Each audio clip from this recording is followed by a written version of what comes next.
BMKG Stasiun Meteorologi SMB 2 Palembang menyebutkan banjir yang melanda sebagian wilayah Sumatera Selatan dikarenakan adanya efek dari bulan purnama. Disampaikan Ketua Tim Forecast BMKG SMB 2, pasang surut air laut terjadi karena beberapa faktor. Faktor utamanya karena gaya gravitasi bulan terhadap bumi serta rotasi bumi.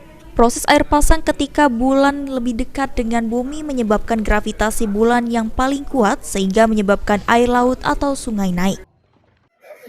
Pasang surut air laut terjadi karena beberapa faktor, utamanya adalah gaya gravitasi bulan terhadap bumi serta rotasi bumi. Proses air pasang ketika bumi paling dekat dengan bulan, maka akan mengalami gaya tarikan gravitasi bulan yang paling kuat yang menyebabkan air di laut atau di sungai menjadi naik.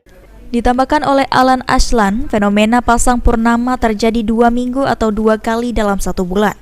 Kondisi pasang ini terjadi ketika fase bulan baru dan bulan purnama. Ilham Wahyudi, PAL TV.